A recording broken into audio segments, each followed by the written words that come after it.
ለመላው የክርስትና እምነት ተከታዮች በሙሉ እንኳን ለትንሳኤ በዓል በሰላም አደረሳችሁ። ከደቡብ ቴሌቪዥን እየተዘጋጀ የሚቀርብላችሁ ልዩ የበዓል እንግዳችን እንሆ ጀምሯል። የዛሬ የበዓል እንግዳችን ዶክተር ፍትህ ወልደሰንበት ነው። እንግዲህ ዶክተር ፍትህ ወልደሰንበት የሴንትራል ያማረች ሐዋሳ ሆቴል ዋና ስራ አስፈጻሚ፣ የኢትዮጵያ ሆቴልና ቱሪዝም አሰሪዎች ፌዴሬሽን ፕሬዝዳንት እንዲሁም በምስራቅ አፍሪካ የዞን 5 የእጅ ኳስ ኮንፌዴሬሽን ፕሬዝዳንትና የሲዳማ ክልል ምክር ቤት አባል ነው።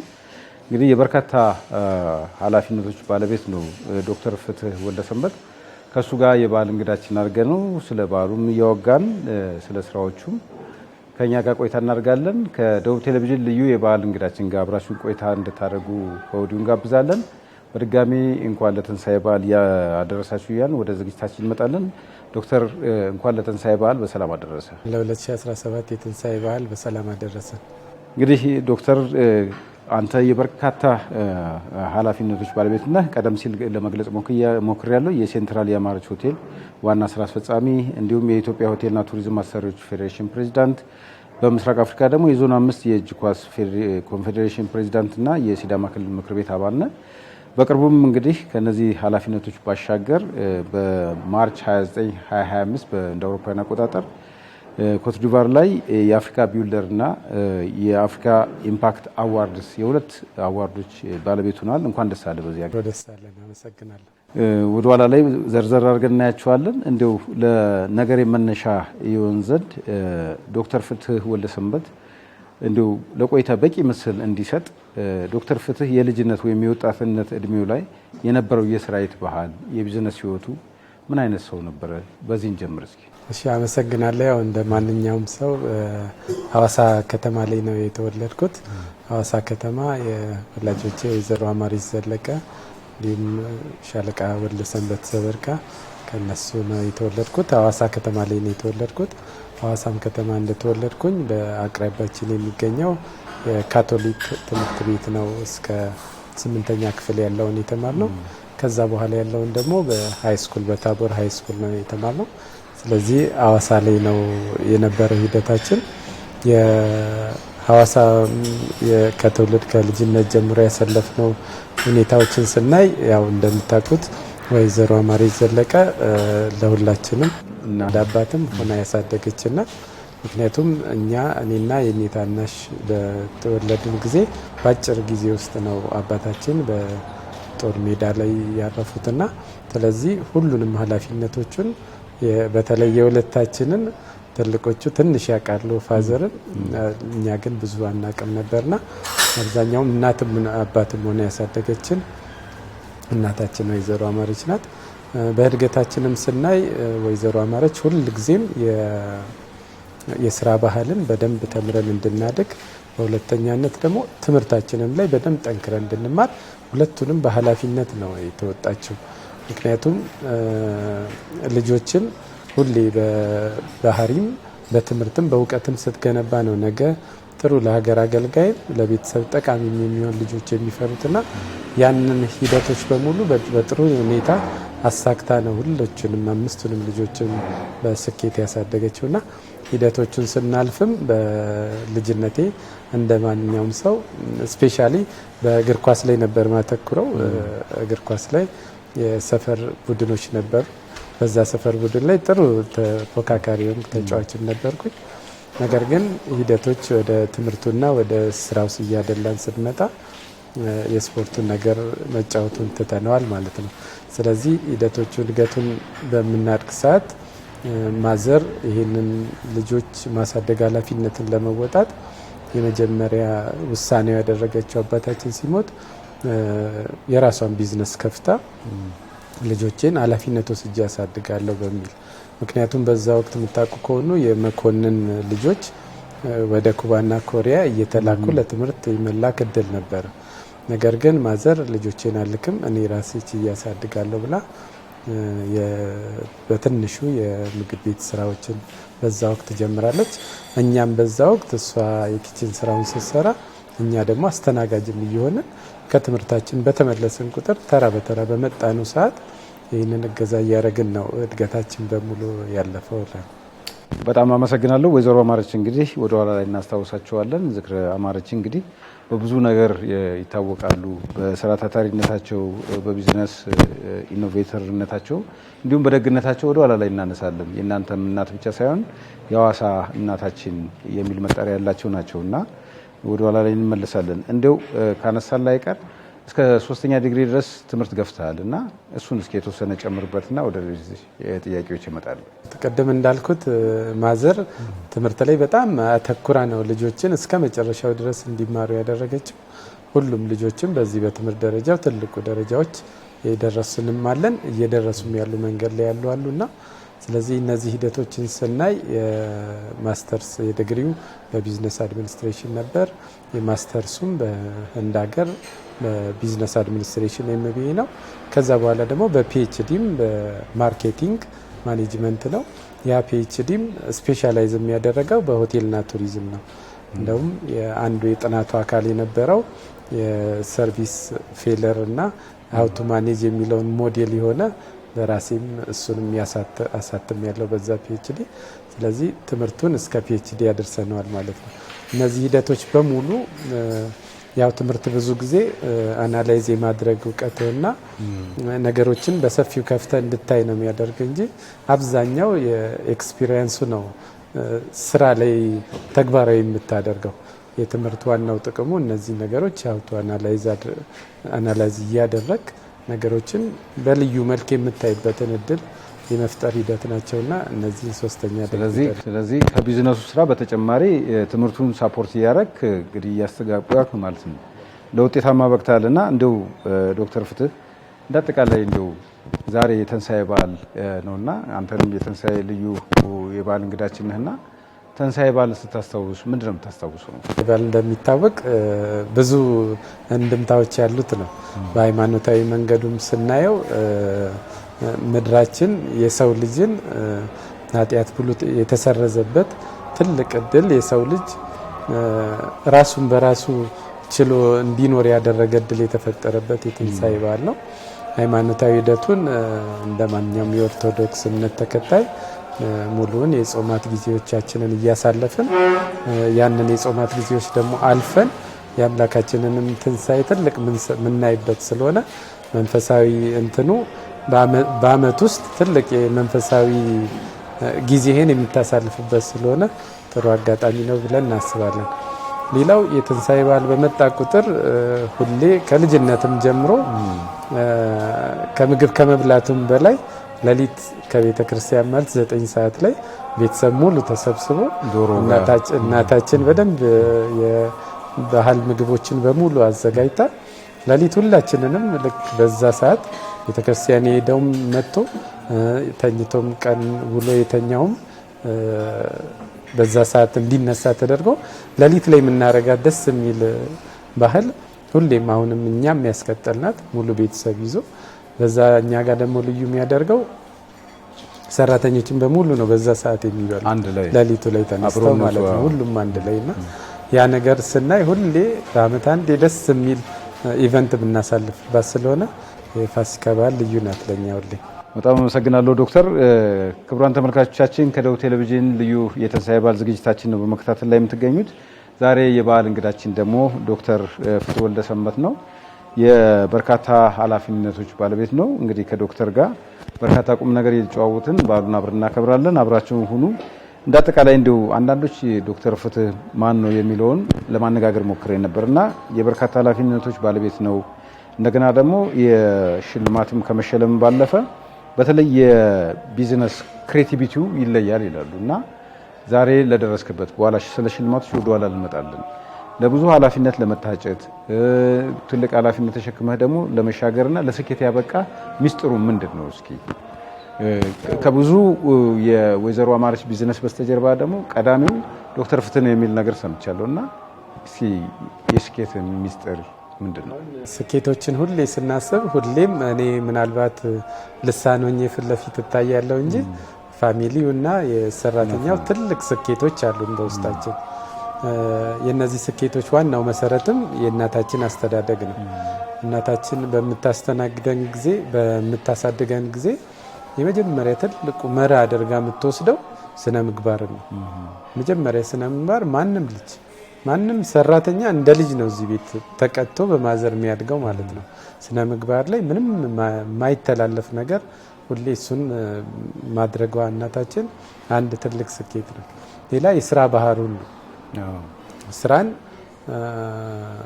በቃ ስራን ልክ ላይክ አሁን አንዳንድ ሰው ስራ ገብቶ ልክ ጨርሶ ጥሎት ውጥት ብሎ ይመጣል። ነገ ደግሞ እንደ አዲስ ሄዶ ይጀምረዋል። ነገር ግን እኛ ቤት ያለው ባህል ስራ እንደ ኖርማል የኑሮ እንትንክ ተደርጎ ነው የሚወሰደውና አንድ የስራ ባህሉ በደንብ እንዲያድግ ማድረጉ አንዱ የስኬት መንገድ ነው። እንደ አጠቃላይ የቢዝነሶቹንም ስኬት ስናይ የማዘር ፕሪንሲፕሎች አሉ። ፕሪንሲፕሉ አንዱ ምንድነው? ተቀጣሪ ከሆንክ መቆጠብ አለብህ ትላለች። ምክንያቱም ያንተ የኔክስት የቀጣዩ የኑሮ ሂደትክ በሙሉ የሚወሰነው ዛሬ በምትቆጥበው ነው፣ መሰረታዊ ገቢ ስለሆነ። ነገር ግን ነጋዴ ከሆንክ ግን የምታገኘውን ገንዘብ ባንክ መቆጠብ ሳይሆን ዛሬውኑ ኢንቨስት ማድረግ ነው። ምክንያቱም ታይም ቫልዩ እና መኒ ቫልዩን ነገ ላይ ታጠዋለህ። ስለዚህ ወዲያው ኢንቨስት ማድረግ አለብህ ሂደት ስላለ ያኛው እንትን የብር ላይ ያለው ፕሪንሲፕል እኛ ግን ማዘር ደግሞ ስታሳይቅ በሌላም አንግል ነው። ታይምም ተመሳሳይ ነው። የነገን ታይም ዛሬ አታገኘም።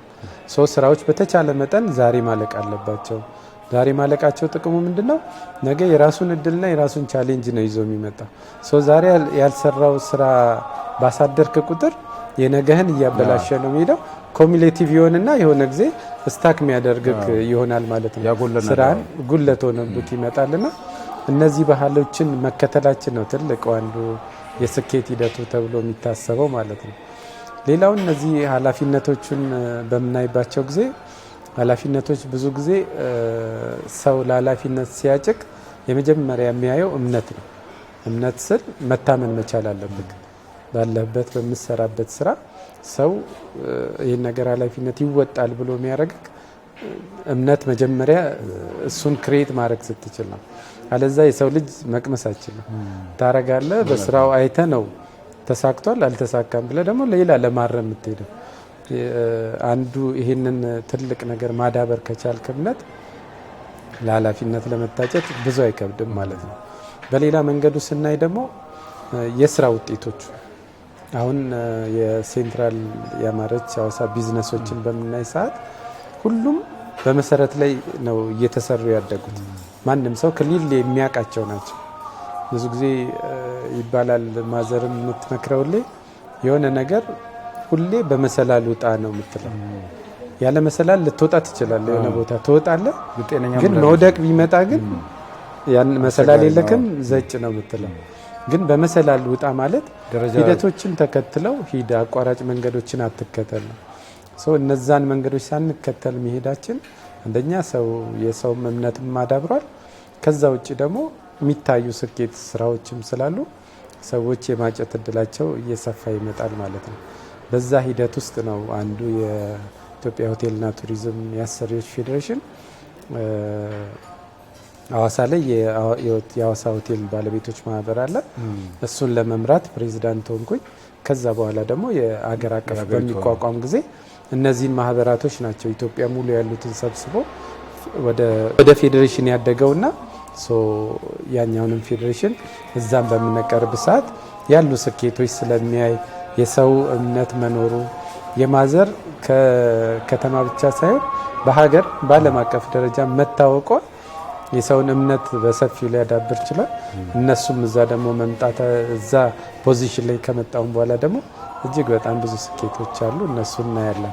በብዙ መልኩ እንግዲህ የወይዘሮ አማረች ተጽዕኖ በቤተሰብ በአካባቢውም በከተማውም በበርካታ ጉዳዮች ላይ ይወሳል። እናንተ ላይ ደግሞ ጉልህ ተጽዕኖ እንዳለ ይሰማኛል። በአንድ ወቅት እንደውም ወይዘሮ አማረችን የማነጋገር እድል ነበረኝና ከምንም በላይ የኔ እርካታ የኔ ትርፍ የደንበኛ እርካታ ነው የሚል እንደገና ደግሞ ከሰው ጋር ደግሞ ያለ ደግሞ ተግባቦት እሱ ኳሊቲ አንተ ላይስ ምን ይመስላል? በተለይ ወይዘሮ አማረች ሁሉም ሰው ጋር ከሰራተኞቹም ጋር ከማንም ሰው ጋር አብሮ የመኖር ጥበብ ነበራቸውና ይሄ ደግሞ ትልቁ ለቢዝነስ ስኬት ትልቁ ነገር ነውና እናንተ ውስጥ ምን ይመስላል? ይህንን ስናየው ምንድነው በቤትም ቅድም እንዳልኩ ሁሉም አስተዳደጋችንም በሙሉ ሰራተኛ፣ ስፖርተኛ፣ ቤተሰብ የሚባል ልዩነት የለም። እነዚህ በሙሉ ስቴክ የሆኑ ለዚህ ቢዝነስ በሙሉ እንደ ቤተሰብ ነው የሚታሰቡት። ብዙ ጊዜ ይባላል ማዘርጋት ስትመጣ ኢቨን ምግብ አንድ ብሎ የሚቆጠረው ስትጠግብ ነው ባይዘው። ስለዚህ ያንን ፕሪንሲፕል ይዘን ነው ሁላችንም ያደግነው። ከሰው ጋር መኖር ሰው ትልቅ ሀብት ነው። ከሰው በኋላ ነው ብሩ የሚመጣው። እሱን ሂደቶች በደንብ ነው ከሷ የተማርነው ማለት ነው። ሰውን መጀመሪያ ሰው ሲኖርክ ነው ከዛ በኋላ ብር የሚመጣው። ብርን በአቋራጭ አድርገህ ዛሬ ልታመጣው ትችላለህ፣ ግን በእርግጠኝነት የሚሆነው አደግመውም እሱ። ዛትስ ዋይ እነዚህ ቢዝነሶች ቀጥታ በደንብ ተረጋግተው እየሄዱ ያሉትም አንዱ ትልቁ ሀብት ሰው ነው ተብሎ ስለሚታሰብና የእሱ የማዘር ተጽዕኖ በሰው ላይ ያለው የሰውን ማስቀደም ሂደት ሁላችንም ውስጥ ሰርጿል። ከዛ ውጭ ቢዝነሶቹም ስናይ ቅድም እንዳልከው ሁሉም እንደ ቤተሰብ ነው። ማንንም ሰራተኛ እዚህ ብታይ የቤተሰብ የልጅ ያህል ነው። ተው ሰራተኛውን እንግዳ ተብሎ የሚመጡት ስፖርተኞችና ሌላውንም እንግዳ ብጠይቀው እንደ ቤቴ ፊል አድርጌ ቆይቼ ሄድኩኝ ነው የሚለው። ያ ማለት ምንድነው? ዛሬ በግሉ መጥቶ ይሆናል ያ ሰውዬ ይሄን ፊሊንግ ያመጣው፣ ነገ ግን ትልቅ የግሩፕ ቢዝነስ ይዞ ይመጣል ማለት ነው። ዛሬ በግሩፕ መጥቶ ይሆናል፣ ነገ ግን ፋሚሊውን ይዞ ለመዝናኛ ሊመጣ ይችላልና አንዱ ቢዝነሱን ቤተሰባዊ አድርጎ ማሰብ እና ሁሌም የፕሪንሲፕሉም የድርጅቶቹም ደንበኛ ተኮር ነው መሆን ያለበት። ደንበኛ ተኮር ስንል ማስተናገዱ ብቻ ላይሆን ይችላል። ሂሳባችንንም ስናስብ ማዘር ትዝ የሚለኝ ይሄ ቤት ትልቁ ሆቴል ተገንብቶ ሲያልቅ ብዙ ጊዜ ትልቅ ሆቴል ሲባል ሰው ይሸሻል። በዚህ ትልቅ ሆቴል ሲባል ባለቤቶችም ሆቴል ከገነቡ በኋላ ትልቅ ብር ማስከፈል ግዴታ አድርገው ይወሰዳል። ስለዚህ ያን ፕሪንሲፕል ሁሉ የሰበረ ነው የማዘር የማርኬቲንግ ፕሪንሲፕል። ኤቭሪባዲ ይህን አክሰስ ማድረግ መቻል አለበት። ማክሰስ ማድረግ ስናስችል ብዙ ሲመጣ ነው እንዳጠቃላይ ቢዝነስም አዋጭ የሚሆነው። አሁን ሳይንቲፊክ ነገሩንም ብናይ አንዳንድ ሰው እንደ ፕሪንሲፕል ይዞ 10 ሰው አስተናግጄ ትልቅ ብር አስከፍዬ እንትላለሁ ይላል። ግን እሱ ሰስቴናቢሊቲ በጣም ኢሹ ያመጣል ማለት ነው። ስለዚህ ብዙ አስተናግደ ፕራይስን ተወዳዳሪ ባደረክ ቁጥር ሰርቪስን ምንም ሳቀንስ ኳሊቲውን እየጠበቅ ፕራይስን ግን በደንብ ተወዳዳሪ እያደረክ መሄድክ ሰስቴኔብል የሆነ የገበያ ማርኬቲንግ ሂደቶችን ያመጣልና እነዚህ ብዙ ያልተጻፉ ናቸው የማዘር ፕሪንሲፕሎችና እነዚህ ፕሪንሲፕሎች አሁን ስንማር ከሌ ያለው ተብሎ ነው የተማርነው የሆነ ፕሪንሲፕል ማለት ነው። እነዛ ፕሪንሲፕልስ እኛ ጋር ስናመጣ እጥፍ ይሆናሉ። ግን የኛም ደግሞ ሀገራዊ እንደዚህ አይነት ትልቅ ፕሪንሲፕሎችን የማሳደግ ሂደታችንም ገና ነውና ጽፈንም የመያዝ ችግር ስላለብን ነው እንጂ በጣም የተፈጥሮ በጣም ትልቅ ጥበብ ያላቸው ናቸው። ከደቡብ ቴሌቪዥን እየተዘጋጀ የሚቀርብላችሁ ልዩ የትንሳኤ በዓል ዝግጅታችንን በመከታተል ላይ ያላችሁ እንግዳችን ዶክተር ፍትህ ወልደሰንበት ነው። ዶክተር ፍትህ ወልደሰንበት ደግሞ ቀደም ብዬ እንዳልኳችሁ የበርካታ ኃላፊነቶችን ይዞ እየሰራ ያለ እንዲሁም በቅርቡ እንግዲህ ኮት ዲቫር ላይ 2 ሽልማቶችን ተሸልሟል። ስለ እነዚህ ጉዳዮች ወደ ኋላ ላይ እናወራለን። ግን እንደ አጠቃላይ እንደው ዶክተር አሁን ቀደም ብዬ ለአድማጭ ተመልካቾችም ሳስተዋውቅ ነበር። አንተ እንግዲህ የሴንትራል የአማረች ሆቴል ዋና ስራ አስፈጻሚ፣ የኢትዮጵያ ሆቴልና ቱሪዝም አሰሪዎች ፌዴሬሽን ፕሬዚዳንት ነህ። በምስራቅ አፍሪካም እንግዲህ የዞን 5 የእጅ ኳስ ኮንፌዴሬሽን ፕሬዚዳንትና የሲዳማ ክልል ምክር ቤት አባል ነህ እና እንዲሁ የጊዜ አጠቃቀም ምን ይመስላል? እነዚህ ሁሉ ኃላፊነቶችን ስትመራ እንዲሁም ደግሞ ማለት ነው ለሽልማት እስከ መብቃት ደረጃ ያደረሰ በጣም ትላልቅ ኃላፊነቶችን ያሉብህና እስኪ እነዚህን የተሰጡን እነዚህን ኃላፊነቶች በምን መልኩ ነው የምትወጣው? የጊዜ አጠቃቀም ምን ይመስላል? እንዴት ነው ስራዎች የምትሰራቸው? እንደተሞክሮ በጣም ስለሚጠቅመን ማለት ነው። እሺ፣ አመሰግናለሁ። ዋናው ኃላፊነቶቹ እንዳልከው ብዙ ናቸው። እነዚህ ትልልቆቹ ኃላፊነቶች ናቸው። ሌሎችም ኃላፊነት ተጨማሪ ኃላፊነቶችም አሉ።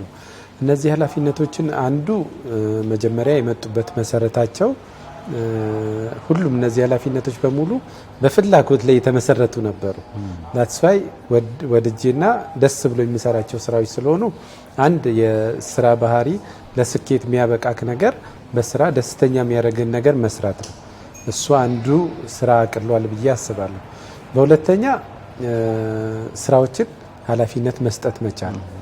አንዳንዴ ስልጣኖችን እንይዛለን ቦስ ሆነን ሁሉንም ስራዎች እኛ ምን ተገብር አድርገን እንወስደዋለን። መልሶ ግን እኛን ነው ጠልፎ የሚጥለን ማለት ነው። ያንን ላለመሆን የአብዛኛዎቹ እነዚህ ያሉትን የራሳቸው ሴክሬታሪያት አላቸው።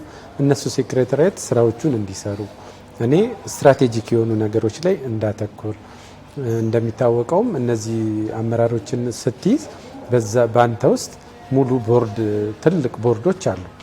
የኢትዮጵያ ሆቴል አሰሪዎች ፌዴሬሽን ትልቅ ቦርዶች አሉ። እዛ ላይ ያሉት የቦርድ አባላት በሀገሪቷ ሙሉ ያሉ ከየቦታው የተመረጡ ናቸው እና ሁሉም ደግሞ ትልልቅ ባክግራውንድ ያላቸው በስራቸው ስኬታማ የሆኑ ሰዎች ናቸው። ለሀገር ኮንትሪቢዩት እናደርግ፣ በዘርፎ ያለውን አሰሪ በምን መልክ እናብቃው፣ በእጁ ያለውን ትልቅ የፈጠረውን የስራ እድሎችን በምን መልክ ይዞ እንዲቆይ እናደርግ። እንደምታውቀው የሆቴልና ቱሪዝም ዘርፍ ቢያንስ 99% በኢትዮጵያዊ ነው የተያዘ። ያኛው በኢትዮጵያዊ መያዙ ሁሌ እኛ ለመንግስትም በምንቀርብ ሰዓት ይሄ ትልቅ እድል ነው እንደ ሀገር። ምክንያቱም በኮቪድ ጊዜ በተለያዩ አጋጣሚዎች ጊዜ የውጭ ሀገር ኢንቨስተሮች እያየን ነው ምን እንደሚሆን ኮሽ ባለ ቁጥር ጥለው ሲሄዱ ነው የምናየውና ይሄ ዘርፍ ግን አንዱ ትልቁ 600 በትንሹ 100 ሰው የያዘ በየድርጅቱ ያሉ ሰራተኞች ያለው ዘርፍ ነው። ይህን ሁሉ የስራ እድል ይዞ ያንን የኮቪድ ጊዜ ያንን የሰላም እጦት ጊዜ ያለፈው ኢትዮጵያዊ በመሆናችን ነው። ያንን ችግር ምንም ስራው ዜሮ ቆሞ ደሞዝ እየከፈለ ሰራተኛውን እየመገበ ያቆየው ዘርፍ ትልቁ እድሉ በኢትዮጵያውያን መያዙ ነውና ይህንን ዘርፍ እንዴት አድርገን ኪፕ አድርገን የሀገራችንን ኢኮኖሚ ይዞ እንዲቀጥል እናድርግ የሚለውን በደንብ የሚሰሩ የቦርድ አባላቶችም አብረውኛሉ ማለት ነው። እነዚህ የቦርድ አባላቶች ትልቅ አጋዥ ሆነው ስለሚሰሩ፣ ሌላው ሴክሬታሪያቱን ደግሞ በተቻለ አቅም በደንብ ማደራጀት ከቻል ስራዎቹን መምራቱ ስትራቴጂክ እውቀት ነው የሚሆነው ማለት ነው። ሲስተም ላይ ነው ትኩረት ሲስተሙና ስትራቴጂክ የሆኑ ግብአቶችን እየሰጠ ፕላን እየሰጠ ያነዛ ፕላኖች እንዲተገበሩ ማድረግ መሆኑን በሱ ሂደቶቹን በሆቴሉ እንደሚታወቀው ዘርፉን በዚህ በፌዴሬሽን ሌቭል ከመጣ ጀምሮ በኮቪድ ጊዜ ትልቅ ኢሹ የነበረው ትልቅ የስራ እድልን ሊያሳጣ የሚችል አሰሪውን ከዘርፉ ሊያስወጣ የሚችል ነበር የመጣው በኮቪድ ጊዜ። ያንን ከመንግስት ጋር በማውራት ለአሰሪው በዝቅተኛ ወለድ ትልቅ 3 ቢሊዮን ብር የሚያክል መንግስትን አስፈቅደን ለአሰሪው ብድር አግኝቶ ሰራተኛውን ከእንትን እንዳያሳጣ ከስራ እንዳይወጣ አሰሪውም ደግሞ ኪፕ አድርጎ ስራውን ቆይቶ ያንን መጥፎ ጊዜ እንዲሻገር ያደረግንበት ትልቅ ስኬት ስራዎችን ሰርተናል በሱ ማለት ነው። ሌላው የስፖርቱን በምንመለከት ነው። እንደሚታወቀው ከልጅነታችን ጀምሮ ስናድግ እኛም በስፖርቱ አልፈናል። ቤቱም ደግሞ የስፖርት ቤት ነው ሁሉ ማለት ነው። ስለዚህ የመጀመሪያ ጊዜ ከዚህ ወደ ኢትዮጵያ የእጅ ኳስ ፌዴሬሽን ስመረጥ ኢቭን አልነበርኩም ነበር ምርጫው ላይ ራሱ ማለት ነው። ክልሉ ከዚህ አቅርቦ ዋናው መቀስ ሲቀርብ ሁሉም ሰው ማንኛውም የስፖርት ስትራክቸር ውስጥ ያለ ሰው በሙሉ ከሴንትራል የተለየ ሰው የለምና በዚህ ወዲያው እምነት አሳድሮ ነው ያንን እድል የሰጠው። ያንን እድልም እንዳገኘው ትልቅ ስኬት ያደረኩት እኔ በመጣው ጊዜ ስልጣኑ ላይ የኢትዮጵያ እጅ ኳስ ፌዴሬሽን ላይ ቢያንስ ኢሜሉን ስከፍተው ከ2000 በላይ ኢሜሎች ያልተመለሱ ኢሜሎች ነበሩ። ትልልቅ ሀብቶችን ወደኛ ሊያመጡ የሚችሉ እድል የሚፈጥሩት እንትኖች ኢሜሎች ሁሉ ነበሩ ማለት ነው። የመጀመሪያ ስራ ያደረኩት ኢሜሉ አለፈም አላለፈም ለእያንዳንዱ መልስ ነው የላኩት። ያ ማለት ለኢሜሎቹ ማለት ነው። ያ ማለት የአፍሪካውንም ስትራክቸር የዓለም አቀፉን ስትራክቸር ኢሚዲየትሊ ሪከቨር አረግን ማለት ነው። ጋፕ የነበረውን ያንን ወዲያው መሸፈን ቻልን ማለት ነው። ያንን ካረግን በኋላም ስፖርቱን ስናይ በዛ ጊዜ ኦልሞስት ያሉ ክለቦች 3 ናቸው።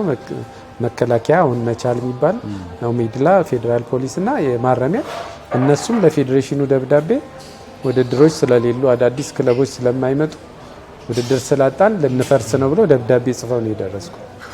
የመጀመሪያ ስራ የሚያደረግ ነው እነዚህን ኃላፊዎቹን ሄደን አናግረን ደቦር እናንተ አግዙም ብለን በየቦታው ሐዋሳ፣ አላማጣ፣ ትግራይ፣ ድሬዳዋ፣ አዲስ አበባ ውድድሮችን አካሄደና በአንድ ጊዜ 15 ክለቦችን ያን ያገኘ በጣም ይገርማል። ወዲያው ክለቦችን ስናገኝ አሁን እንደምታዩት ያለፉት 7-8 ዓመታት ስቴብል የሆነ የኢትዮጵያ እጅ ኳስ ፕሪሚየር ሊግ እየተካሄደ ነው ያለው። ያም ስኬታችን ምን አመጣለን? ብሔራዊ ቡድናችን ድሮ ከቤት ጠርተን ነበር ለብሔራዊ ቡድን የምናጫውተው። አሁን ግን ከውድድር ነው የምናደርገው። ለዛም ነው ለመጀመሪያ ጊዜ በታሪክ ለአፍሪካም አልፈናል ማለት ነው አሁን በቆየውባቸው ጊዜዎች። ከዛ ውጭም ስናይ ደግሞ ለክለቦቻችን በስፖርቱ ዘርፍ ትልቅ የስራ እድልም መፍጠር መቻል ችለናል። አንዱ ስናይ እያንዳንዱ ተጫዋች ከ20-25 ሰው በላይ ይዞ 10 ክለቦች ናቸው አሁን ያሉት። እነዚህን ሁሉ የስራ እድል ፈጥረዋል። ድሮ ተጫዋች ይጫወታል፣ እጅ ኳስን ፈልጎ ይመጣና መዳረሻው አይታየው። ስለዚህ ወደ ሌላ ስፖርት ነበር የሚሄደው። አሁን ግን ክለብ ይገባል። ከክለብም አልፎ ለብሔራዊ ቡድን ኢትዮጵያን ወክሎ እንደሚወዳደር ሁሌ ስትራክቸሩ አመታዊ ያለን ማለት ነው። ድሮ በውድድሮች ላይ ሁሌ አንሄድም ነበር። አሁን ግን አመቱን ሙሉ ያለውን የእጅ ኳስ ሁሉንም ውድድሮች እንሳተፋቸዋለን ማለት ነው። በጣም ትልቅ አንዱም ቀን አጉልተን ነው አናውቅም ማለት ነው። ሌላው የሚገርም በየአመቱ ኮንግረሶች አሉ የአፍሪካና የዓለም። እነዛ ላይ ሁሌ የኢትዮጵያ ባንዲራዎች ባዶ ነበር የሚሆኑት ማለት ነው ወንበሩ ላይ። አሁን አንዱንም ኮንግረስ ቀርተን አናውቅም። ከዛም በላይ እንደምታውቀው ለመጀመሪያ ጊዜ ኢትዮጵያ ያገኘችውን የምስራቅ አፍሪካ 11 ሀገሮች ያሉበትን የመምራት እድልን በእኛ እጅ ወድቋል ማለት ነው። ስለዚህ እነዚህ ስኬቶች የሚመጡት ቅድም እንዳልኩ ጠንካራ ቦርድ መኖሩና ከዛ ውጭ ደግሞ የሴክሬታሪያቶቹን የቢሮዎቹን በደንብ አደራጅተን ስራ ወደ እነሱ መስጠታችን እኛ እንስራ አለማለታችን አንዱ ጠቅሞናል። ሌላው ሁሌም ትኩረታችን ሁሌ ፖዚቲቭ ነገሩን በሰፊው ማሰብ ነው። እዚህ ምድር ላይ እንደሚባለው የሚቀሩን ጊዜዎች ጥሩ ነገር ብንሰራ ራሱ አይበቃንም የሚባል ፕሪንሲፕል አለ። ከዛ ውጪ ሁሌም መጀመሪያ የሆነ ኬዝ በመጣልክ እጅ ላይ ቁጥር መጀመሪያ ፖዚቲቭን ብታስበው የኔጌቲቭ እንትና በጣም ዜሮ ነው ሊሆን የሚችለው ማለት ነው። ስለዚህ ያንን ነው እኔ በራሴ የምከተለው። በኔም ስር ያሉ ቦርድም ሆነ ሴክሬታሪያትም ሁሌ ያንን ነው የሚያስቡ እና እነዚህ ነገሮች ጥሩ ያግዛሉ። ሌላው በሲዳማ ምክር ቤት ያለው ምክር ቤት አባልነት ደግሞ እኔ አሁን እሱ ነው ለኔም አዲስ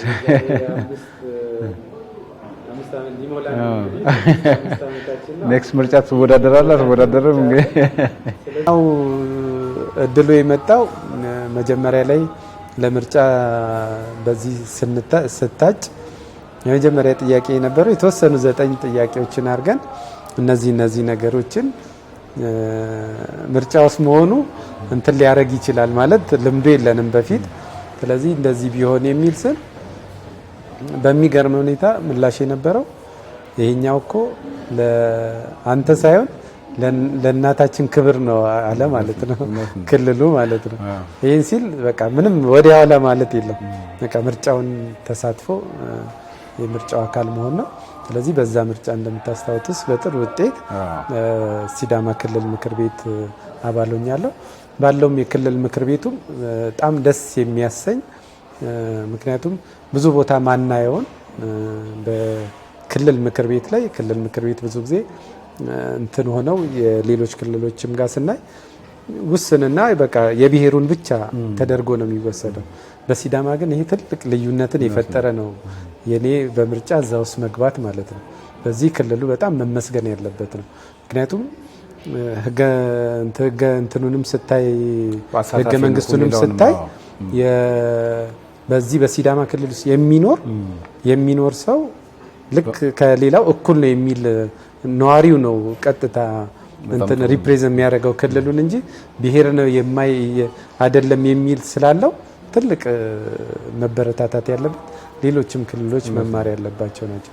ከዛ ውጭም እንደምታውቀው የሲዳማ ክልል ምክር ቤትም ቋንቋውም በሲዳምኛ ነው ምክር ቤቱ የሚካሄደው። እዛ ላይ ግን ትልቅ እድል የተሰጠው ማንኛውንም ኬዝ ባቀርብ በአማርኛ ማቅረብ በአማርኛ መልስ ማግኘት ሙሉ መብት ተሰጥቷልና የከተማችንን ጥሩ ስኬቶች የሚያመጡ ኢንቨስትመንትና ኢኮኖሚካሊ የሆኑ ኢሹዎችን በሙሉ እያቀረብኩኝ ጥሩ ምላሽ እናገኛለን። ሲተገበሩም አያለውና ጥሩ እድል ነው ይሄን መገኘቱ። በጣም ደስ ይላል። ዶክተር ፍትህ ጥሩ ተሞክሮ እየወሰድን ነው። ክቡራን ተመልካቾቻችን ከተንሳኤ ልዩ በዓል ዝግጅታችን ጋር ቆይታ እያደረግን እንገኛለን። ከዶክተር ፍትህ ብዙ ቁም ነገር እያገኛችሁ እንደሆነ ተስፋ አድርጋለሁኝ። እንደው ዶክተር አሁን ቅድም ብዙ ነገሮችን እንደው በወፍ በረር ነካናቸው እንጂ አንዳቸው ራሱ ረጅም ሰዓት የሚፈጁ እንደሆነ አውቃለሁ። የጊዜ አጠቃቀምህን በዚህ አጋጣሚ ብታጫውተኝ። ጊዜ እንዴት ነው ማኔጅ የምታደርገው? ጊዜ የሁሉም ነገር እንግዲህ ወሳኝ ነው እና እንዴት ነው የጊዜ አጠቃቀምህ? እነዚህ ሁሉ ኃላፊነቶች ሌሎችም ብለሃል ቅድም የቤተሰብ ኃላፊነትም አለና ካነሳናቸው እና እንዴት ነው የምትጠቀማቸው ጊዜዎችን? እንደሚታወቀው ያው የቦርድ አመራር ስትሆን ፉል ታይም ስራ ኤክስፔክት አይደረግብም። ፉል ታይም ስራ የሴንትራል ያማረች ቢዝነስ ግሩፕን በሲኢኦነት መምራት ነው። እሱ የሴንትራል ያማረች ያውሳ ሆቴሉንም ሌሎችም ቢዝነሶች የሱፐር ማርኬቱም አሁን እየሰራን ያለነውም ነገሮች በቡናም የታሸገ ቡናም እንዲሁም ደግሞ በዶሮም በከብቶችም በእነሱም ሂደቶች ውስጥ ያሉ ቢዝነሶች ሁሉ ስናይ እንግዲህ ትልቁ ከጀርባ ደግሞ ታገልን ማያቅ ሰው የለም። ታገል በደንብ አድርጎ ከበር አድርጎ የያዘና እኔ ስትራቴጂክ ነገሮችን እንዳስብ የውጭ ኮሚኒኬሽኖችን እንድሰራ ትልቅ እድል የሰጠ ነውና አንዱ ይሄኛውን በዚህ መልክ ማኔጅ አደርገዋለሁ ማለት ነው። ሌላው ስራዎችን ሁል ጊዜ ቅድም እንዳልኩት ማሳደር የለም። እኔጋ ዛሬ ዲስከሽን ተካሄደ፣ ዛሬ ኢምፕሊመንት ይደረጋል ከእናታችን። ምክንያቱም ነገ ሌላ ነገር ይዞ ስለሚመጣ ማለት ነው። ምክንያቱም አንዳንዴ የዛሬን እንትን ነገ ጠዋት ሰራለሁ ብዬ አስቤ ነገ የራሱ የነገርንም ሳልሰራ ይህንንም ሳልጨርስ ቀን ሲባክን ነው ማሳልፈው። ሞክሬውም አውቃለሁ ማለት ነው። አንዳንዴ ታይት ራሴን አድርጌ ዛሬ ልጨርስ ማለት ስህተት ነው የሚለውን ፕሪንሲፕል ሞክሬ ያውቃል። ግን 100% ማንም ሰው መጠቀም ቢችለው ዛሬ ኬዝ እጁ ላይ ከመጣ ባይኩ ቁጭ ብሎ ማስጨረስ መቻል አለበት። ቢቻል መጨረስ እንደ ባህሪ ሆኖ ጽሁፎችን መጻፍ፣ ፕሮፖዛሎችን ማዘጋጀት በቃ እንትን አለኝ ጥሩ ተሰጥቷለኝና ይሄን ነገር ኬስ ሲመጣ እንደውም ከሴክሬታሪያቶቹ ወደ ቢዝነስ የመቀየር ታለንት እንዳለህ ከሴክሬታሪያቶቹ በፊት ራሱ ጨርሼ ለኢምፕሊሜንቴሽን ሁሉ ሰጣለሁ ማለት ነውና እሱ ነገር መኖሩ አንዱ ጊዜን ነገን ሁሌ ነፃ ሆኜ ነው የምጠብቀው። ምናልባት አሁንም ከእናንተ ጋር ስንገናኝ ትላንትን ሁሉን ነገር ስለጨረሱ ዛሬ ፍሪ ሆኜ ይህንን ስራ ለመተግበር ከእናንተ ጋር ለመዋል ባህላችንን በደንብ እንድናከብር ጊዜ ሰጣለሁ አገኛለሁ ማለት ነውና ዋናው የታይም ፕሪንሲፕል መጠቀሙ ለነገ ስራ ለማሳደር ነው። በጣም አመሰግናለሁ። እንግዲህ ቀደም ሲል ክቡራን ተመልካቾቻችን ለእናንተም ሳስተዋውቅ ነበር ዶክተር ፍትህ ወልደሰንበት በአለፈው ማርች 29 2025 እንደ አውሮፓውያን አቆጣጠር እንግዲህ ኮት ዲቫር ላይ 2 ሽልማቶችን በተመሳሳይ ጊዜ ተሸልማል። ይሄም እንግዲህ የተጽዕኖ ፈጣሪ ሆነ ማለት በስኬት እስኪ ለሽልማት ያበቁ ጉዳዮች ምንድናቸው? እነዛ ሽልማቶች ምንድናቸው የሚለውን እስኪ አጫውተን። አሁን በቅርቡ ነው የተሸለምከው። በዚህ አጋጣሚ እንኳን ደስ አለህ። እንግዲህ ለሚሰራ ሰው ለሚተጋ ሰው እውቅና ሲሰጠው ደግሞ ደስ ይላል እና በአንድ ጊዜ 2 ሽልማቶችን ያሸለመ የስኬት መነሻዎች ምንድናቸው? በጣም አመሰግናለሁ። ያው ሁሌ አማኝ ስትሆን ከሞት በኋላ ህይወት አለ ብለን ነው የምናስበው ሁላችንም እና ስለዚህ እናታችን አልሞተችም የሚያስብል ነው ይሄኛው ሽልማት። ይሄን ያልኩበት ምክንያት አንዱ የአዋርዱ 2 ካቴጎሪዎች የነበሩት አዋርዶች ምንድነው? አንዱ አፍሪካን ቢውልደርስ የሚለው ፕሪንሲፕሉ ምንድነው? የአዘጋጆቹ የነገን አፍሪካ የሚገነቡ ሴቶች ላይ ጠቃሚ የሆኑና ወደፊት ሴቶችን ሊያበቁ የሚችሉ ስራዎችን የሚሰሩ ማህበራዊ ከቢዝነስ ውጪ ማህበራዊ ኃላፊነታቸውን በተገቢው የሚወጡ የሚል መስፈርቶች ነው ያሉትና በእነዚህ መስፈርቶች ወደ ሀገራችን ሲመጡ የማዘር ስራዎች ጉልህ ሆነው አግኝተዋቸዋል ማለት ነው። እነዛን ጉልህ ሆነው ያገኟቸው አንዱ ምንድነው? አንዱ በዚህ በሆቴል ውስጥ ያለው የተፈጠረውን የስራ እድል ሲያዩ ከሶሳይቲው ጋር በዞረው በጠየቁት መሰረት ከሶሳይቲው ጋር ያለው አንድም ኔጌቲቭ እንትን የማይገኝበት ሰው መሆኗ ማዘር በጎነታቸውን በጣም በበጎ ነገራቸው በምኑ ማንንም ሰው ብትጠይቅ ኢቭን በአካል የማያውቃት ሰው ትልቅ ሲመሰክር ታያለና እነዚህን ማግኘታቸው። አሁንም ደግሞ የምንሰራው አዲስ ፕሮጀክት አለ። እሱ ፕሮጀክት ደግሞ ኖት ኦንሊ ለኢትዮጵያ ለአፍሪካ ነው፣ የነገውን አፍሪካ እየገነባችሁ ነው በሚሉ በእነዚህ ፕሪንሲፕሎች ናቸው እነዚህ ሂደቶች የሆነውና አብዛኛው እንደምናውቀው የማዘርን ስኬት ስራዎች ናቸው እነዚህ ያመጡት ማለት ነው። በሁለተኛነት የአፍሪካን ኢምፓክት የሚለው ተጽዕኖ ፈጣሪ ያን ተጽዕኖ ፈጣሪ ስናይ ቅድም እንዳልካቸው እነዚህ ፖዚሽኖች ያመጡት ስኬቶች አሉ፣ ትልቅ ስኬቶች አሉ። አንዱ በስፖርቱ ዘርፍ ስናይ ጥሩ ስኬቶች አሉ፣ በቢዝነሱም ስናይ ጥሩ ስኬቶች አሉ። በሆቴል ዘርፉም ያለው አስተዋጽኦ እያደረግን ያለ ነው። በየጊዜው ፌዴሬሽናችን ደስ የሚል ጥናቶችን እያስጠና ለመንግስት እያቀረበ ሴክተሩ ምክንያቱም እንደ መንግስት ስታይ ሴክተሩ ከሰባቱ ፒላሮች አንዱ ነው ኢኮኖሚን የሚያሳድግ ብሎ መንግስት ሚኒስትሪውን ሳይቀር ለብቻው አንድ ሚኒስተር አድርጎ ያቋቋመው ይሄኛውን ስኬት የሚያመጡ ሂደቶችን እያጠናን እያቀረብን ለመንግስት የምናደርገው። ከዛ ውጭ ደግሞ ለወጣትም ለምንም ትልቅ አራያ መሆን ትችላለህ።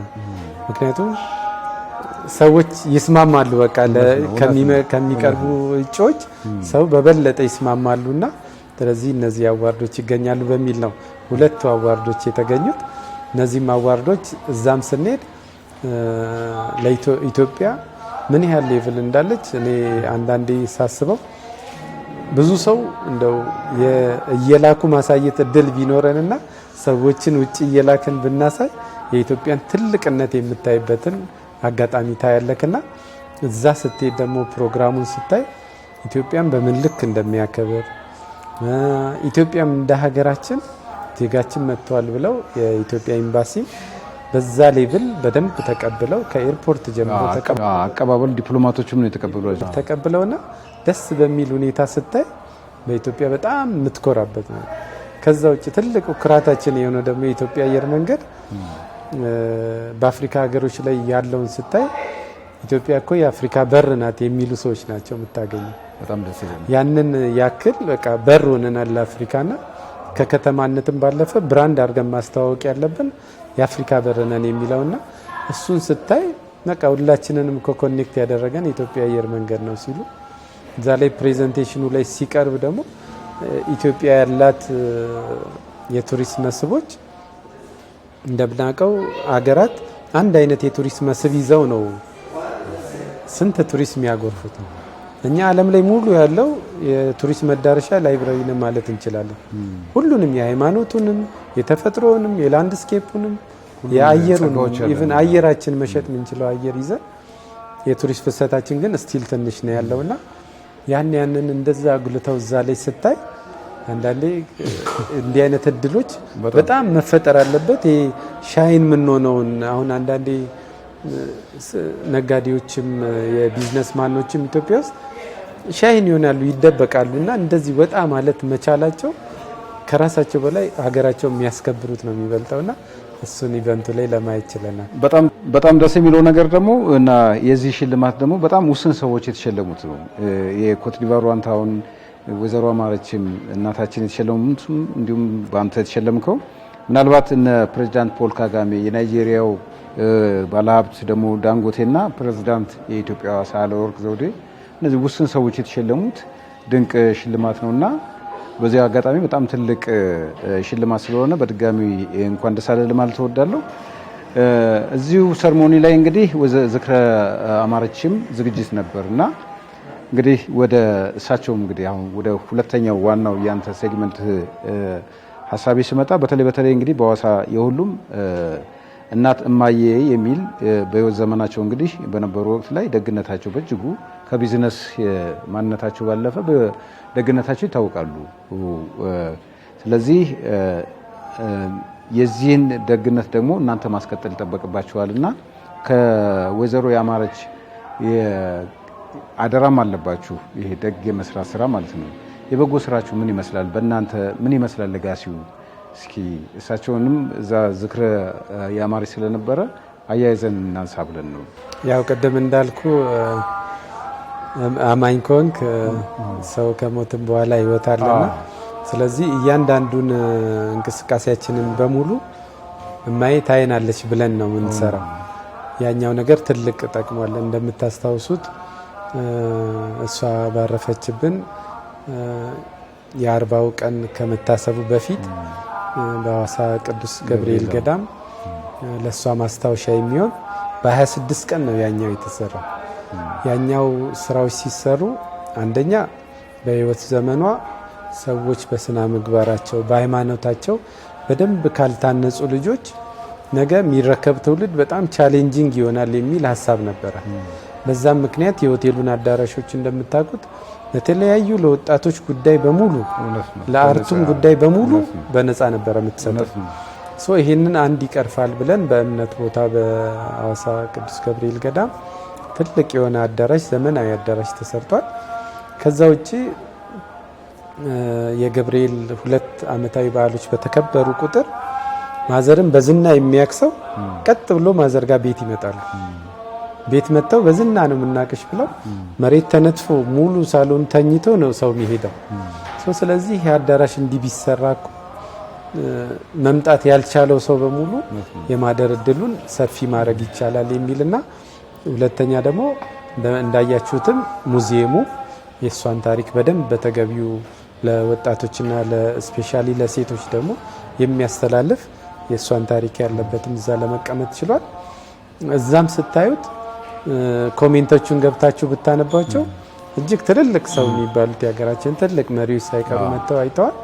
ስታዩት ህፃን አይጽፈው የሚሄዱትን ህፃን ልጅ እንግዲህ ማዘርን አይቶ ላያቅ የሚችል ነው፣ ግን በሰማው በሚሰማው ቤተሰቦቹ በሚያወሩት ጽፈው የሚሄዱት ነገሮች እጅግ በጣም ኢንፍሉዌንስ የፈጠረና ለመጠቀምም ማለት በዛ መልክ ለማደግም የሚፈልግ ሰው መፍጠሪያ ነው ብለን ነው የምናስበውና ያም የተደረገበት ምክንያት አንዱ ምንድነው ብዙ ጊዜ በቢዝነሱ ዓለም ያሉ ወላጆች በሚያልፉ ጊዜ እንትናቸው ቤተሰብ ቶሎ ብትን ይላልና ያንን እስቲ በአህራይነት ማሳየት ይቻላል። መሻገሩ መጀመሪያ እነሱን ማስከበር ነው ያለበት በሚለው ፕሪንሲፕል የማዘርን መጀመሪያ እሷን እናስከብር ሌላ ስራ ከመጀመራችን በፊት ኢቭን 26 ቀን ያኛው ሲሰራ የማዘር ያረፈችበት ቦታ ውጭ ላይ ነው ታስታውሳላችሁ።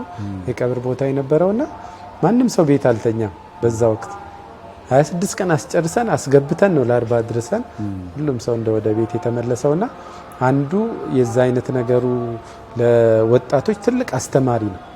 ማንም የቢዝነስ ማን ባለፈ ቁጥር ለፍቶ ያን ሁሉ ስም ያካበተ ሰው ተረስቶ ቤተሰብ ሲበደል ስታይ ደስ አይልና አሁን ግን አትሊስት በቃ እንዳማረች ልጆች ተብሎ ማሳያና ሌላውን ማስተማሪያ እንዲሆን አንድ ድል ፈጥሯልና እሱ አንዱ ነው። ሌላው በሃይማኖቱንም ስታይ ሃይማኖታችን ስቴብል ሆኖ እንዲቆይ የተማረ ሰው መምጣት አለበት የሚል ጥሩ ፕሪንሲፕሎች ሁሌም ስሰራበት የነበረውና እንዲሁ በሩፋኤል ቤተክርስቲያንም የዳይቆኖች መማሪያም ትምህርት ቤት አለ። እዛም ላይ ትልቅ ግንባታ በወር ባነሰ ጊዜ የኮሌጁን ግንባታ ገንብተን እዛም ትምህርት እየተካሄደ ነው ያለውና እነሱ ሶሻል ስራዎች አሉ። ከዛ ውጪ ማህበራዊ ጉዳዮቻችንን በተመለከተ ማዘር በነበረችበት ጊዜ እጅግ በጣም ብዙ የሆኑ ማለት ነው ብዙ ናቸው። የህፃናት ላይ ምንድነው ስትሰጥ ካለው ላይ ነው የምትሰጠው እንጂ ከተረፋት ላይ አይደለም የምትሰጥ የነበረው።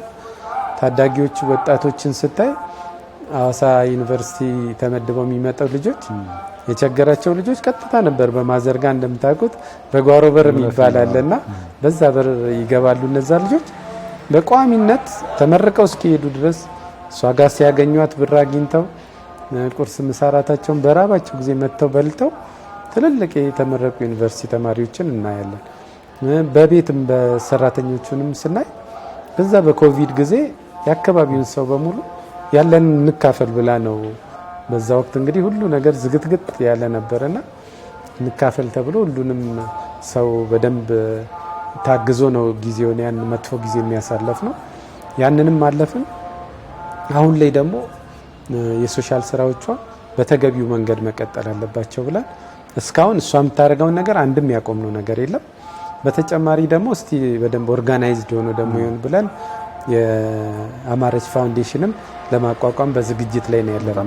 ይህም ዝግጅቱ ምንድነው ኦርጋናይዝ በሆነ መልኩ ሴቶችና ወጣቶችን ሊያበቃ የሚችል ስፔሻሊ ተቋም ሆኖ ወደ ትምህርት እንዲሆንና በተቋም ደረጃ እንዲመራ ለማድረግ እሱን ዝግጅት ላይ ያለነውና በደንብ የሷ ነገር ሊቀጥል የሚችል ነው። ሌላው ባለፈው በዜናም እንዳያችሁት እንደምታውቁት በሴንትራል ሐዋሳ ሆቴል እስካሁን ድረስ ቢያንስ ከ15000 ሰው በላይ ተድሯል እዚህ ቤት።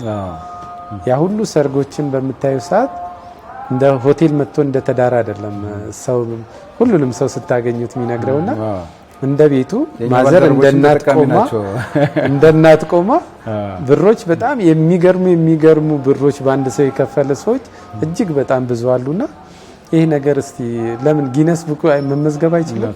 ኢትዮጵያ በዚህ መልክ ማህበራዊ እንትኗን ትወጣለች የሚለውን ማሳየት አይቻልም ብለን እነዚህ ሰዎች ለመመዝገብ አሁን ፕላትፎርም እየፈጠርን ያለን።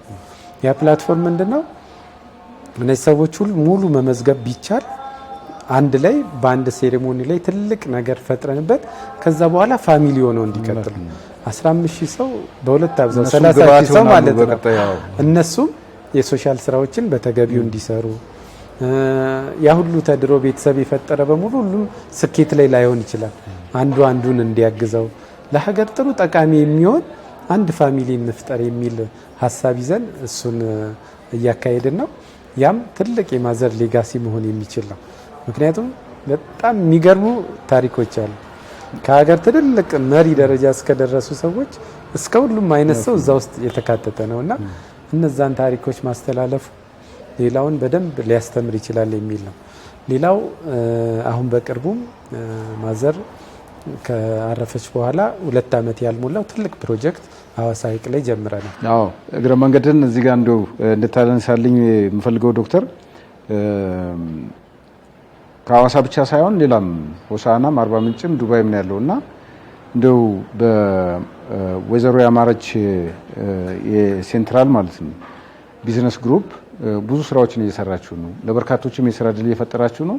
እንዲሁም ደግሞ በሀገራችን ኢኮኖሚ ላይ ትልቅ ተጽዕኖ እያሳደራችሁ ነው የምትገኙትና የበጎ ስራው እንዳለ ሆኖ በቢዝነሱ በጣም ጃይንት የምትባሉ ናቸውና ምንድነው አሁን የቀጣይ ስራችሁ? ሐዋሳ ላይ የተጀመሩ ስራዎች አሉ፣ ሆሳዕናም አርባ ምንጭም ዱባይም አለና ስለ ቀጣይ ስራዎቻችሁ እስኪ ንገረኝ። ቀጣይ ስራዎቻችን አንዱ ትልቁ በሐዋሳ ግራንድ ያማረች ሪዞርትና ወተር ፓርክ ነው። ይሄ ወተር ፓርክ ምናልባት በዚህ ሌቭል የሆቴል ኮምፕሌክስ ሪዞርት ያለውና ወተር ፓርክ የያዘ በምስራቅ አፍሪካም እስካሁን ድረስ የመጀመሪያ ሊያደርገን የሚችል ነው። አዲስ እይታ ነው የሚፈጥረው። ለሐዋሳችንም ትልቅ ግብዓት የሚሆን ለሀገራችንም የቱሪስት ፍሰቱን ወደዚህ ለማምጣት ትልቅ እድል የሚፈጥር ነው ብለን እናስባለን። ይህንን ሪዞርት በምናይ ሰዓት ልክ ልንጀምረው ስንል ማዘር እያለች ነው ሀሳቡ መጥቶ ሊጀመር የታሰበው። በዛ ወቅት ሙሉ ብረቶች ተገዝተው ሲሚንቶዎች ገብተው ነበረ። እነዛ በገቡበት ሰዓት ነው ማዘር ያረፈችበት። የሚገርመክ ያንን ብረቶችና እንትን ለማዘር ሙዚየምና ማረፊያ ቦታ ነው የተሰራበት። ይሄኛው ጥሩ በረከት አገኘ ማለት ነው ስራው ማለት ነው። እንዳያችሁት 2 ዓመት ባልሞላ ጊዜ ውስጥ እጅግ ትልቅ ደረጃ ደርሷል። ኦልሞስት 70% የሚያል ደረጃ ላይ ደርሶ ነው የሚገኘው። ይህ ወተር ፓርክ ሲያልቅ በአንድ ጊዜ ወተር ፓርኩ 1000 ሰው ማስተናገድ ይችላል። ይህ ማለት ምንድነው? ሆቴሉ ምናልባት 150 አልጋ ነው ያለው። ስለዚህ ከተማችን ላይ ያሉ ሆቴሎች በሙሉ የመያዝ ኦኩፓንሲ ሬታቸው ከፍ ያደርጋል ማለት ነው። ትልቅ ኢኮኖሚካል እንትን ይፈጥራል በከተማው ላይ። ሌላው የሚሰሩት የኮንፈረንስ ማዕከሎቹ ትልልቅ የአፍሪካና የዓለም ስብሰባዎችን ወደኛ ሊያመጣ የሚችል ነው። የመሳብ አቅሙ ሰፊ የሆነ ነው። በዛ ስታንዳርድ ሌቭል ስለታሰበ ብዙ ብዙ ጊዜ ያው አዲስ አበባ ላይ ነው ሁሉም ኢንተርናሽናል ነገሮች የሚጨናነቅ። ምናልባትም ሀገራችንም ሁለተኛ የመንግስት ከተሞችንም ታሳቢ የሚደረጉበት የተለያዩ ጊዜ ያሉና ያንን ስትራክቸር ሊያሟላ የሚችል ትልቅ ፕሮጀክት ነው እየተሰራ ያለው። ይህም ፕሮጀክት ሲያልቅ ቢያንስ ሚኒመም 600 ሰው የስራ እድል ይፈጥራል ማለት ነው። ይህ 600 ሰው ስራ እድል ሲፈጥር በእኛ ሀገር ስትራክቸር በ3 ብናባዛው ያን ሁሉ ሰው የቤተሰብን ይዞ የሚችል ፕሮጀክት ይፈጥራል ማለት ነው። ሌላው እዚህ ፕሮጀክት ላይ አንዱ ትልቁ እድል የሚፈጥረው የሐዋሳ ሐይቅን በዘመናዊ መልክ የምናይበት እድልን እንፈጥራለን። ሐዋሳ ሐይቅ አሁን ስናየው ብዙ ጊዜ አሳ ማስገር ብቻ ነው እየተጠቀምን ያለንበት። ስለዚህ አሁን እነ ዱባይ ላይ የምናያቸውን ምንቀናቸውን የውሃ ላይ አክቲቪቲዎች በሙሉ እዚሁ ሀገራችን ላይ ያመጣል ማለት ነው። ከዛም ውጪ ደግሞ ኤርፖርታችንም ስናየው በዛ ከምንዞር በዚህም ቅርብ ነው። ስለዚህ በሻትል አድርጎ የትራንስፖርት የዋሌ ትራንስፖርት እሱንም ያካተተ ፕሮጀክት ይሆናል ማለት ነው። ሌላው ሪኮፍተርም ሁለት ቦታ የማሳረፊያም እንትን አለው። አንዱ የህንፃው የላይኛው ክፍል ሪኮፍተር ያሳርፋል። ከዛ ውጪ ደግሞ የውሃው ላይ ፖርት የሚሰራው ለጀርባዎቹ እሱም ሪኮፍተር ያሳልፋል። ይሄኛው ሀሳብ ምንድነው? እንደምናውቀው አለማችን ላይ አሁን የትልልቆቹ ባለሀብቶች ወጥቶ የመዝናናት እንትኑ በጣም እየሰፋ መጥቷል። ስናይ ከተማችንም ሰላማዊነቷን ስናይ እጅግ በጣም ደስ የሚልና ተመራጭ የሚያደርጋል ነው። አየሯንም ስናይ እንደሌላው ሀገር በብርድ የምንቆራመድበት ጊዜ የላትም። ሐዋሳ በቃ ኤር ኮንዲሽን የሆነ ነው አየሩ። ሙቀቱ ወተር ፓርኩ ሁሉንም አመቱን ሙሉ ሊሰራ የሚችል እድል ይፈጥራል። አሁን ዱባይ ስንሄድ ቢያንስ 4 ወር 5 ወር ቀዝቃዛው ጊዜ ይዘጋል። የአውሮፓዎቹ እንደውም ይብስበታል ማለት ነው። እኛ ጋር ግን አመቱን ሙሉ ሊሰራ ይችላል ወተር ፓርኩ። አየሩ ሙቅ ስለሆነ የቅዝቃዜ ሾችን ስለማያመጣ ሙሉ ገበያ መምጣት ይችላለን። ሌላው ቅድም ያልኩት ትልልቅ የቢዝነስ ሰዎችና ባለሀብቶች ጊዜያቸውን እዚህ ለማሳለፊያ ኢዝሊ የራሳቸውን ሪኮፍተር ቢይዙ ሆቴሉ ድረስ ኢዝሊ ይመጣሉ ያለምንም ስጋት ማለት ነውና በጣም ዘመናዊ ስብሰባዎችም ትልቅ ስብሰባዎች ኢንተርናሽናል ቢመጡ ከአዲስ አበባ ኢዝሊ የማረፍ እድሉ ቅርብ ነው። ኤርፖርታችንም ለዚህ የሰጠ ስለሆነ ከተማውን ትልቅ ስታንዳርድ አድርጎ ያሳድጋል ብለን እናስባለን። ሌላ ሐዋሳ ላይ ሌሎች 2 ፕሮጀክቶችንም አስበናል። ማዘር ሁሌ የምትለው ምንም ነገሮች ተሰሩ የመጀመሪያ ምርጫው ሐዋሳ ነው። ምንም ነገር ብዙ ጊዜ ሁሉ ነገሩ አስከብሮኝ ያስከበርኩት ትላለች ሐዋሳ ከተማንና ስለዚህ በዛ ሂደት አሁን ሌላ ትልቅ የኮንቬንሽን ሴንተር አይነትና ሞል አሁን ውጭ ሀገር የምንቀናቸው አይነት ሞሎችንም እነሱንም ፕሮፖዛሎች ለክልሉ አስገብተናል። እነሱ እድሎች ቢመጡ እነሱንም ሰርተን ምንድነው ሐዋሳን ኦልሬዲ ኮይን የሚያክል ፕሮፐርቲ እዚህ ያደርገናል። እኛው ራሳችን ካልሰራን መንግስት መጥቶ አይገነባም። እንግዲህ ልዩ የትንሳኤ በዓል እንግዳችን ዶክተር ፍትህ ወልደሰንበት ነበር። ከእሱ ጋር ብዙ ቁም ነገር ተጨዋወትን። በዓልን ታሳቢ አድርገን እንግዲህ ከእሱ ጋር ከብዙ በጥቂቱ ነው ቆይታ ያደረግነው፣ ሰዓት ገደበንና እንደው ዶክተር ፍትህ እንደው በመጨረሻ ላይ ለነበረን ቆይታ ሁሉ ለሸጋ ጊዜ አድማጮችም ተመልካቾችም ደስተኛ እንደሆኑ እኛም ደስተኛ ነን። በትንሳኤ በዓል ላይ እንደመገኘታችን እንደው መልእክት ካለ የመጨረሻ ጥያቄ ይሁን።